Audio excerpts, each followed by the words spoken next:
Welcome into Buccaneers Insider Live, presented by Miller Lite. Casey Phillips here with senior writer and editor Scott Smith. It is great to be doing this in person. We're back. We're back. Yes, here in Indy. We are back in Indy. We are in the convention center right now, actually right behind the cameras, what's called Radio Row. There are a whole bunch of different teams and reporters set up there.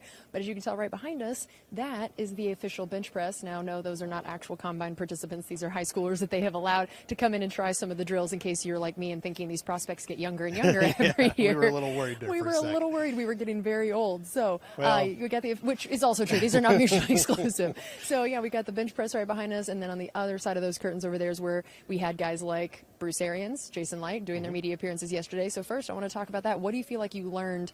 Because man, we haven't heard from them in a little bit, and there's been some developments since we've gotten to talk to them. Yeah. So what were some of the biggest things that they were getting asked about, and that you felt like you learned? And they talked to us off to the side too, with like a little local contingency. So we got a good half hour with each guy yesterday, and I guess maybe learned isn't the right word, but reconfirmed that this team does not feel like it's in a rebuild mode, even with a couple of Pro Bowlers retiring on us. This is a team that I think it was Jason Light who said, we think we're in position to make another very strong run at the division championship. Yeah. And, that's the first goal. Obviously, the biggest goal is the Super Bowl every year, but the best way to get there is to win your division first, like the Bucs did last year. So they think that the roster is talented enough, even without Tom Brady, that this team, especially with the defense that we have going and some things they think they can do on offense, will be competitive again next year. So there's no teardown going on here.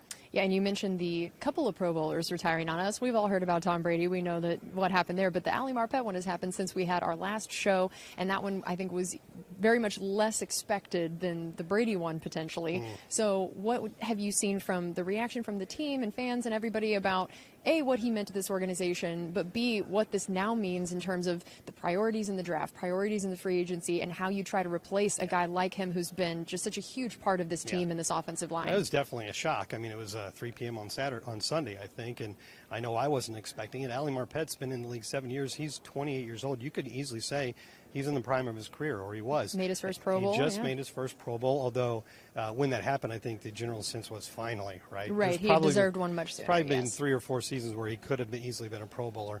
But the only reaction you can really have in this situation is to be happy for Ali, because obviously he had his reasons for doing so, and doing this is what's going to make him happy now and going forward. So you just look back and you're thankful for what he did for the franchise, which was a lot, and helped us win that Super Bowl championship. And it was a great career for him. Even just 7 years, you'd have to say he's one of the best offensive linemen in team history. But what do the Buccaneers do to move forward? I mean, you got to do something, right? Now you're looking at the situation. The Buccaneers had 3 offensive linemen in the Pro Bowl, and by a lot of metrics had maybe the best best offensive line in the NFL last year. But Ali's retired, and center Ryan Jensen and left and right guard Alex Kappa are both potential unrestricted free agents. So that's a little bit worrisome, right? That's a lot to potentially have to replace. But Bruce Arians said Ali's retirement definitely changes how you approach free agency, and in particular, those 2 offensive linemen. There's more money to spend now. The Buccaneers might go a little bit harder to try to keep Jensen and or Kappa. Right, and so now, what are some of the other priorities that this could affect in terms of the cap space and looking at what else we need? Are there going to be things now that you didn't think you needed in a lineman where that's got to take precedent? And then also, regardless, what does this free up for some of those other areas that you're trying to look for? Well, I mean, again, I think it probably just stays in that same category. Whatever you freed up here with Ali in terms of the cap, you have more than you can allocate either to Jensen and or Kappa or somebody from the outside. But also, I think it does sort of change your focus in this draft just a little bit. Jason Light said yesterday that this is a draft where I think it was Bruce Arians, where we'll be going for best player available. It's not positional need. That's something that every team believes and says, but when it comes down to it, generally the positional need does factor in when it comes time, when you're on the clock in the second round or something. You may be picking best player available, or you may be picking best player available at one of these couple positions that we really need.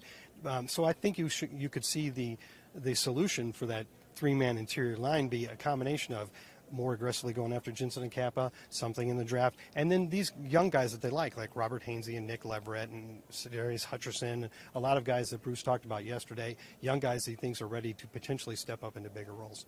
And then there's been some other news that has come out this week. This has just been a crazy week all the way around. And the first bit I feel like people are going to want to hear about, because I think you and I, this might be the most common question we've been asked, at least in my 7 years of being here. When are the throwback uniforms coming back? And you and I have never had an answer for that, and we finally have an answer for that. It's funny how much is going on, because you said you were going to talk about another topic that we haven't talked about yet, and that's not even the one I thought you were going to throw. Yeah, there are so many. So we still have more, so don't worry. So the throwback uniforms are coming back in 2023. It won't be this season, but it will be the one after that. First time since, I think, 2013. The throwbacks stopped happening because the NFL changed their rules about how many sets of helmets that teams could use, and the Buccaneers would have had to wear the Peter helmets, which wouldn't have looked good with the old Bucco Bruce throwbacks. So they're coming back. We know the fans love them. We love them.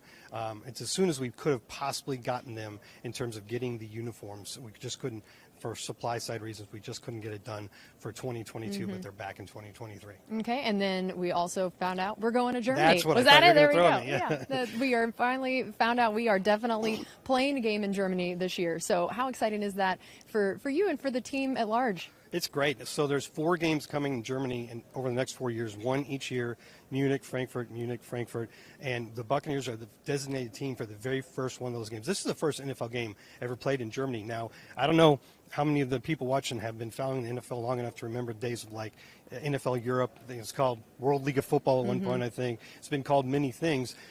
Probably the place where NFL football was most popular during that time was Germany. Like 4 of the teams were in Germany. And there's millions of NFL fans in Germany already. And the Buccaneers recently got an international home marketing agreement or area granted to them for Germany. So the Buccaneers will be marketing themselves in Germany, trying to, create more fans there and create opportunities for fans to get merchandise and other things.